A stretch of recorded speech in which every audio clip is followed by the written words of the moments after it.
اور پھر اس کا ترجمہ کر کے یہاں لاہور سے شائع کیا گیا. یہ رسالہ اکتوبر 2010 کا ہے. اس میں ایک سوال پوچھا گیا. سوال: ایسا شخص جو نہ تو نماز پڑھتا ہو اور نہ ہی روزہ رکھتا ہو، اس حالت میں اس کے حج کے بارے میں کیا حکم ہے؟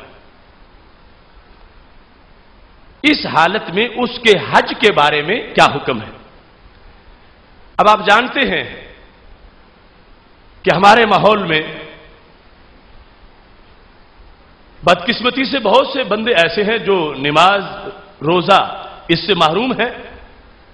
ہم ان کو سمجھاتے ہیں، شیطان ان کو ورغلاتا ہے تو اپنی طرف لے جاتا ہے، اور پھر ان کے لیے آخری سہارا کیا ہے؟ کہتے چلو اللہ کے گھر چلتے ہیں تو رب بخش دے گا اور توبہ کر لیں گے. اب یہاں پوچھا گیا مفتی صاحب سے، حرم کے مفتی سے، کہ ایسا بندہ جو نماز نہیں پڑھتا، روزہ نہیں رکھتا اور حج کرنے چلا گیا ہے، اس کا حکم کیا ہے؟ مفتی صاحب کا جواب سنو. نماز کو ترک کر دینا کفر ہے اور ملت اسلامیہ سے خارج کر دینے والے اور ابدی جہنم کا موجب ہے. مفتی صاحب نے بتا دیا کہ جو یہ صورتحال رکھتا ہے وہ پکا جہنمی ہے، دائمی جہنمی ہے، دائمی جہنمی ہے اور کافر ہے اور ملت اسلام سے نکل گیا ہے. حج وہ کرے جو مسلمان ہو، یہ تو مسلمان ہی نہیں رہا. اس نے ایسا جرم کیا ہوا ہے جس سے یہ ملت سے نکل گیا، اسلام میں نہیں رہا، ملت سے نکل گیا، تو اس کو کافر ثابت کر دیا. چلو کافر تو ثابت ہوا ہی، آگے آیت کیا پڑھتے ہیں جواب دینے کے لیے کہ اب اس کو حج کی اجازت نہیں ہے. جو یہاں نماز نہ پڑھے وہ حج کرنے نہیں جا سکتا. کیوں؟ دلیل کیا ہے؟ دلیل یہ ہے یا ایھا الذین آمنوا انما المشرکون نجس. اندازہ لگاؤ. یا ایھا الذین آمنوا انما المشرکون نجس فلا یقربوا المسجد الحرام بعد عامہم ھذا. اے ایمان والو، مشرک پلید ہیں، لہذا اس سال کے بعد یہ مسجد حرام کے قریب نہیں آنے چاہیے. یہ آیت پڑھی گئی کس بندے کے بارے میں؟ جو مسلمان ہے، رب کو مانتا ہے، رب کے نبی علیہ السلام کو مانتا ہے، آخرت کو مانتا ہے، کتابوں کو مانتا ہے، فرشتوں کو مانتا ہے. ہاں بد عمل ہے، فاسق و فاجر ہے، مگر توحید پرست ہے. وہ صرف ایک اللہ کو مانتا ہے اور سارا اس کے عقیدے کا معاملہ معتقدات سارے موجود ہیں. لیکن اسے کیا کہا گیا؟ کافر. اور کافر پر بھی گزارا نہیں ہوا، چونکہ اصل تنخواہ تو اور لفظ سے ملتی ہے. تو اس کے بارے میں آیت پڑھی جا رہی ہے کہ چونکہ یہ مشرک ہے اور مشرک پلید ہوتا ہے اور پلید بندہ کعبے میں نہیں جا سکتا، لہذا اس کا حج نہیں ہو سکتا. اب آپ اندازہ لگا لیں، انما المشرکون نجس، یہ آیت جن لوگوں کے بارے میں اتری تھی وہ پارٹی اور آج کا یہ بے عمل مسلمان، ان کے نزدیک دونوں برابر ہیں. جواب یہ دیا جا رہا ہے کہ جو بندہ تارک نماز ہے، منکر نماز نہیں، نماز کا تارک ہے، نماز پڑھتا نہیں ہے، یہ بندہ حج نہیں کر سکتا. کیوں نہیں کر سکتا؟ کہ اللہ کہہ رہا ہے کہ مشرک پلید ہوتا ہے، مشرک پلید ہوتا ہے، وہ کعبے میں نہیں داخل ہو سکتا، لہذا اس بندے کو کعبے میں داخل نہ ہونے دیا جائے. اب آپ اندازہ لگائیں کہ ان کے لحاظ سے جو شرک ہے اس کے لیے ان کی کتنی امیدیں ہیں اور کتنے لوگوں کے لحاظ سے ہے. مشرک کا لفظ اور پلید کا لفظ، حالانکہ اسی کو خود ویزا بھی دے دیں. حالانکہ اب کون ہے جو حج کا ویزا دیتے وقت یہ کہے کہ پہلے بتاؤ نمازیں ساری پڑھتے ہو اور روزے بھی رکھتے ہو؟ یہ کوئی نہیں پوچھتا. اور فتویٰ کیا ہے کہ جو ایسا بندہ ہے وہ ایک تو کافر ہے اور کافر ہونے کے ساتھ ساتھ مشرک بھی ہے، پلید ہے، لہذا اس کے لیے یہ جائز نہیں ہے کہ اس کو اجازت دے دی جائے. ترجمے میں لکھا بے شک مشرک ناپاک ہیں، وہ اس سال کے بعد مسجد حرام بھی نہ آنے پائیں. اور آگے تبصرہ کیا ہے؟ اس حالت میں اس کا حج قبول نہیں ہے، وہ کفر کی حالت میں حج کر رہا ہے اور کافر کی عبادت قبول نہیں ہوتی. اب آپ دیکھیں کہ ملت اسلامیہ کے خلاف یہ اقدام، وہ علیحدہ آری ہے کاٹنے والی کہ جو کہے یا رسول اللہ صلی اللہ علیہ وسلم وہ بھی مشرک، جو کہے یا علی وہ بھی مشرک، وہ علیحدہ ایک سلسلہ ہے۔ اور یہ دوسری طرف جو بد عملی ہے اس کی وجہ سے بندہ دائمی جہنمی نہیں ہوتا، اس کی وجہ سے وہ ہو سکتا ہے رب اس کو ویسے ہی معاف کر دے، کیونکہ اس نے شرک تو نہیں کیا، اس نے صرف نماز ہی نہیں پڑھی، روزہ نہیں رکھا، جرم اس کا ہے، کبیرہ گناہ ہے، مگر یہ شرک تو نہیں ہے کہ کہا جائے کہ مشرک ہو گیا ہے اور پلید ہو گیا ہے اور اس کو کعبے میں داخل نہ ہونے دیا جائے۔ اس واسطے یہ ہے ناہنجار سوچ، یہ ہے وہ کہ تلوار ہے اسلام، دین قرآن و سنت کا علم، مگر پکڑانی چاہیے جس کو کچھ سمجھ ہو۔ اگر پاگل کو تلوار پکڑا دی جائے تو اس کو پتہ نہیں یہ مارنی کسے ہے۔ اب انما المشرکون نجس، یہ تھا مشرکوں کے بارے میں، بے نمازیوں کے بارے میں نہیں تھا۔ بتایا جائے ورنہ اس وقت کون تھا صحابہ میں سے جو بے نماز اور رب نے یہ آیت نازل کی ہو کہ نبی یہ جو تمہارے صحابہ میں سے نماز نہیں پڑھتے ان کو مسجد حرام میں داخل نہ ہونے دو۔ ایسا تو کوئی تصور ہی نہیں ہے، نہ ان میں کوئی بے نماز تھا اور نہ کسی کے بارے میں آیت نازل ہوئی، وہ تھی وہ ابو جال کے چیلوں کے بارے میں کہ ان کو مسجد حرام میں مت داخل ہونے دو۔ اور عجیب بات ہے، ادھر چلو ٹھیک ہے اس نے جرم کیا، گناہ گار ہے اور گناہ گاری تو وہاں جا کے بخشے جاتے ہیں، اور یہ پابندی لگا رہے ہیں کہ ایسا بندہ وہاں داخل نہیں ہو سکتا کیونکہ پلید ہے، اور پلیدی کون سی ہے؟ شرک والی ہے، مشرک ہے، مشرک ہے۔ بے نمازی کو مشرک کہنا یہ قرآن و سنت سے غداری ہے، بے نمازی کو مشرک کہنا یہ شریعت اسلامیہ کے ساتھ خیانت ہے۔ قرآن کی کوئی آیت، نبی علیہ السلام کا کوئی فرمان، میں ببانگے دہل کہتا ہوں صحیح تو صحیح حدیث رہی، ایک ضعیف فرمان بھی نہیں ہے کہ سرکار نے بے نمازی کو مشرک کہا ہو۔ کسی حدیث میں کسی آیت میں بے نمازی کو مشرک نہیں کہا گیا۔ بے نمازی مجرم ہے، بد عمل ہے، فاسق ہے، فاجر ہے، مگر وہ مشرک نہیں ہے۔ لیکن ان لوگوں نے مشرک والی آیت پڑھ کے اپنا اندیا ظاہر کیا کہ ان کے نزدیک شرک کا زاویہ کہاں تک اور دائرہ کہاں تک پڑھانا چاہتے ہیں۔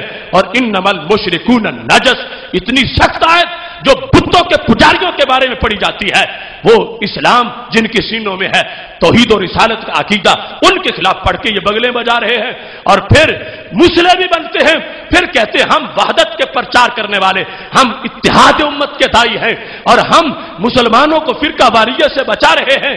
میں کہتا ہوں اس سے بڑا فرقہ پرور اور دہشت گرد فکری کون ہوگا کہ جس نے حکم بتاتے وقت فرق ہی نہیں کیا کہ حرام میں اور شرک میں فرق کیا ہوتا ہے، اور بد عملی میں اور شرک میں فرق کیا ہوتا ہے، فسق و فجور میں اور کفر میں فرق کیا ہوتا ہے۔ پہلے کافر کہا، چلو وہ اس لفظ کا کافر کا جو لغوی معنی، شرعی معنی، اصطلاحی معنی، ناشکری والا معنی، وہ اور ایک مسئلہ ہے، لیکن آگے جو مشرک کی آیت فٹ کر دی، اس پر میں رو رہا ہوں کہ عالم اسلام کے لوگوں کو سراپا احتجاج بن جانا چاہیے ان بے لگام مفتیوں کے بارے میں جن کو حیا ہی نہیں ہے کہ مشرکوں والی آیتیں مسلمانوں پر یوں پڑھتے جا رہے ہیں، ادھر وہ ولیوں پہ پڑھتے ہیں، وہ کافروں اور بتوں والی آیات داتا صاحب پہ پڑھے، خواجہ صاحب پہ پڑھے، بابا صاحب پہ پڑھے۔ اب ہر مسلمان جو ابھی اس میں کمی کوتاہی ہے اس کے لحاظ سے اسے سمجھانے کے طریقے اور بڑے ہیں، یہ نہیں کہ اس کو شرک کے دھکے سے ہی باہر نکالو اسلام سے، تو پھر وہ کہاں کفر میں پھر بات بیان کی ہے تو دائمی جہنمی ہے اور واپسی کا کوئی امکان ہی نہیں ہے، نماز چھوڑی تو دائمی جہنمی ہے، واپسی کا کوئی امکان ہی نہیں۔ یہ ہے زرد فکر جو دین میں داخل ہو گئی ہے، یہ ہے خواہش کا مذہب، یہ ہے اپنی باطنی ہوس کا دین جس کی وجہ سے امت کی عزت پر حملے کیے جا رہے ہیں، اور اسلامیہ نے اس عالم پر مختلف قسم کے اپنی ہوس کو مسلط کرنے کی کوشش کی جا رہی ہے۔ اس واسطے انما المشرکون نجس والی آیت پڑھ کے بے نماز کے بارے میں ان لوگوں نے اپنی اس باطنی خواہش کا مزید اظہار کیا کہ ان کو شرک کی تلاش کتنی ہے، اس انداز کی شرک کی کہ شرک نہیں ہے اور جہاں نہیں پھر بھی نہ ہے، ادھر اس طرح آیات سے۔ اور پھر اگلی آیت کیا ہے؟ وَمَا مَنَعَهُمْ أَن تُقْبَلَ مِنْهُمْ نَفَقَاتُهُمْ إِلَّا أَنَّهُمْ كَفَرُوا بِاللَّهِ وَبِرَسُولِهِ وَلَا يَأْتُونَ الصَّلَاةَ إِلَّا وَهُمْ كُسَالَىٰ ولا ينفقون الا وهم كارهون، یہ دوسری آیت بھی فٹ کر دی اس پر کہ ان لوگوں کو حج کرنا جائز نہیں ہے، یہ حج کے لیے نہیں جا سکتے، کعبے میں داخلہ حرام ہے۔ کیوں؟ کہتے ہیں کہ ان کے خرچ کی قبولیت کے نہ ہونے کا سبب اس کے سوا کچھ نہیں، یہ اللہ اور اس کے رسول کے منکر ہیں۔ اب بتایا جائے بے نمازی رب کا منکر کیسے ہے؟ بے نمازی رب کے نبی کا منکر کیسے ہے؟ وہ تو اللہ کو مانتا ہے، نبی علیہ السلام کو مانتا، اس نے نماز نہیں پڑھی، اس نے کبیرہ گناہ کیا، اس نے جرم کیا، مگر کیٹاگریز ہیں، ان کے لحاظ سے گفتگو ہوتی ہے۔ یہ آیت جو نازل ہوئی منافقوں کے بارے میں اور وہ مسلمانوں کے بارے میں جو بد عمل مسلمان ہے اس کے بارے میں پڑھی جا رہی ہے، تو یہ بھی قرآن سے غداری اور خیانت ہے۔ اور اس میں یہ کہا اور بڑی کاہلی سے نماز کو آتے ہیں اور برے دل سے ہی خرچ کرتے ہیں۔ اب ادھر حکم بے نماز کا بیان کرنا ہے اور آیت وہ ہے کہ جس میں نماز پڑھتے ہیں مگر سستی سے پڑھتے ہیں، وہ منافقوں والی آیت جو ہے اس کو بھی انہی پر چسپاں کر دیا۔ اور اس کے بعد پھر تیسری آیت بے نمازی کی شامت آ گئی، اسے جو نبوی اسلوب ہے اس کے مطابق دعوت نماز دی جائے، لیکن ان کا ڈنڈائزم جو ہے کہ اپنی مرضی ہے، جو فتویٰ دے کون روکے گا۔ تیسری آیت قل للذین کفروا ان ینتہوا یغفر لہم ما قد سلف، اے نبی صلی اللہ علیہ وسلم کہہ دو، آپ ان کافروں سے کہہ دیجئے کہ اگر یہ لوگ باز آ جائیں تو ان کے سارے گناہ جو پہلے ہو چکے ہیں معاف کر دیے جائیں گے۔ ان کافروں سے کہہ دیں، ان کافروں سے کہہ دیں۔ تو مکہ میں کون تھا ایسا کافر کہ جس کو ترک نماز پر کافر بنا دیا گیا ہو؟ مدینہ شریف میں کون تھا ایسا کہ جس کو ترک روزہ کی وجہ سے کافر کہہ دیا گیا ہو اور یہ آیت اتری ہو؟ قل للذین کفروا، چونکہ صیغہ ہے ماضی کا، اس وقت تک یہ کام ہو چکا تھا جب آیت نازل ہوئی تھی۔ تو کون کون سے تھے؟ ایک بھی کوئی ایسا بتایا جائے کہ جس نے کلمہ پڑھا ہوا ہے اور نماز نہیں پڑھتا اور قرآن کہہ رہے کافر ہے؟ ایک بھی ایسا موجود نہیں تھا، وہ سارے پڑھنے والے تھے۔ یہ کافرو انہیں نہیں کہا گیا جن کے دل میں ایمان اور ایقان ہو اور نماز نہ پڑھتے ہوں، یہ کافرو بتوں کے پجاریوں کو، ابو جہل کے حواریوں کو، عبداللہ بن ابی بن سلول کے چیلوں کو کہا گیا۔ تو یہ دیکھو 3 آیات پڑھ کے جواب دیا جا رہا ہے۔ تینوں آیات جو بت پرستوں مشرکوں کے بارے میں ہیں وہ اس مومن کے بارے میں پڑھی جا رہی ہیں۔ یہ ہے عدم توازن دین کے لحاظ سے، یہ ہے فکری آوارہ گردی، اور یہ ہے سوچ کی دہشت گردی، ایک وہ ظاہری، ایک یہ باطنی ہر لحاظ سے۔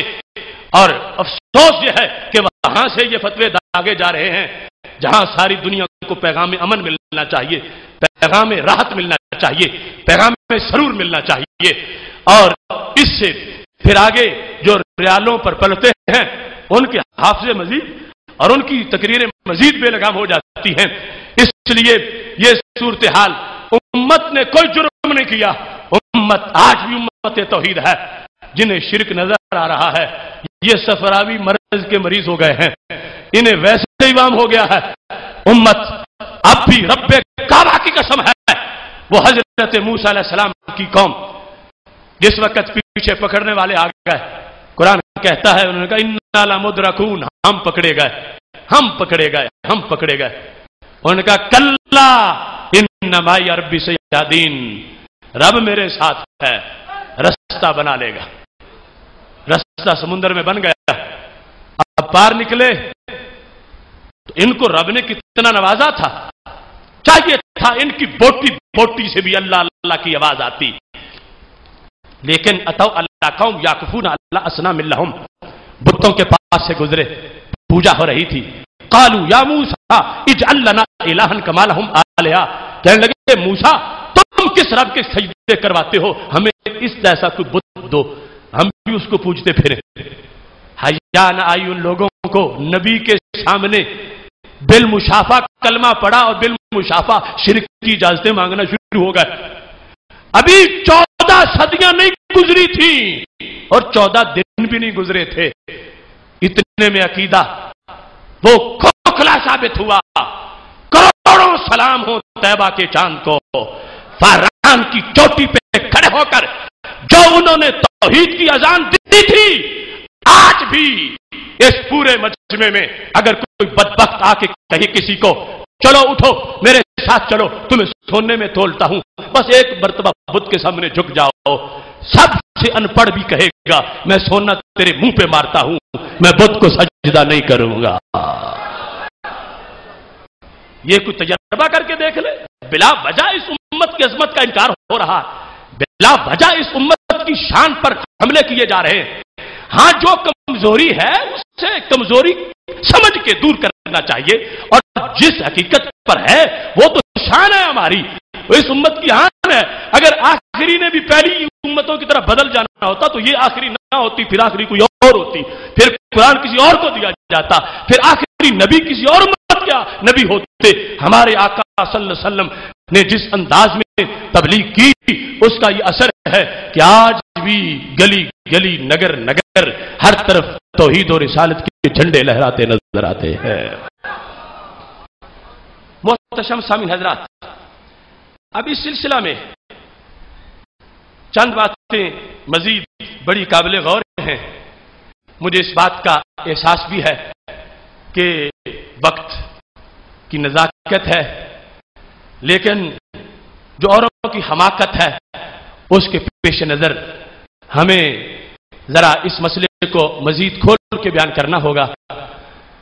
وہ جہاں جہاں بھی میرے خلاف بولیں، مجھے دوستوں نے کہا تجھے یہ بھی کہا، تجھے وہ بھی کہا، میں نے کہا مجھے جو بھی کہا مجھے خوشی ہے کہ مجھے کہا، میرے داتا کو تو نہیں کہا. مجھے جو بھی کہا وہ مجھے کہا تو مجھے خوشی ہے کہ میرے محبوب حضرت محمد مصطفیٰ صلی اللہ علیہ وسلم کی شان کی طرف تو نظر میلی سے نظر سے متوجہ نہیں ہوا. اس واسطے ہم ان کی ایسی کسی بات کا جواب نہیں دیں گے. جہاں جہاں ہمارے سیمینار کے بعد اس سیمینار کے جواب دینے کی کوشش انہوں نے کی، 200 250 400 بندہ ہمارا وہ 1 لاکھ سے زائد اجتماع توحید کے نام پر پاکستان کی سرزمین پر یہ ریکارڈ اجتماع ہے جو رضا کے بیٹوں نے منعقد کیا ہے.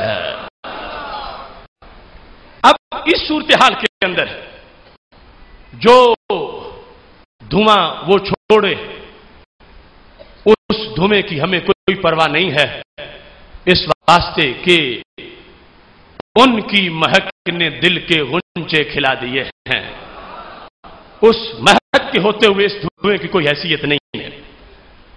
لیکن جو آیات کے لحاظ سے واردات کرتے ہیں اس میں کچھ لوگ بیچارے پھر پریشان ہو جاتے ہیں. اگر قرآن ہاتھ میں ہے اور قرآن پڑھ رہے ہیں تو پھر سچے ہیں.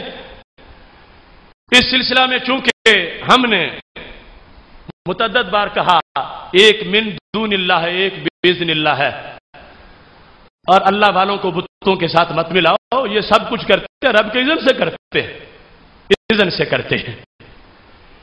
اس پر ان کے ایک مفتی نے بڑی ایڑی چوٹی کا زور لگانے کے بعد کہا میں اب رستہ اس کا بند کرتا ہوں، اذن سے یہ لوگوں کو اغوا کر رہا ہے، ہمارے لوگوں کو خراب کر رہا ہے. تو آیت قرآن مجید سے ڈھونڈ کے لے آیا کہ یہ جو تم اذن کہتے ہو یہ تو جادوگروں کے پاس تھا، اور پھر کیا تم اپنے ولیوں کو جادوگر سمجھتے ہو؟ اور کیا تم اپنے انبیاء علیہ السلام کے بارے میں ایسا تصور رکھتے ہو؟ آیت پڑھتا ہے سورہ بقرہ آیت نمبر 102، وَمَا هُمْ بِضَارِّينَ بِهِ مِنْ أَحَدٍ إِلَّا بِإِذْنِ اللَّهِ، کہ جادو والے جادو کے ذریعے سے کسی کو نقصان نہیں دیتے مگر رب کی اذن کے ساتھ.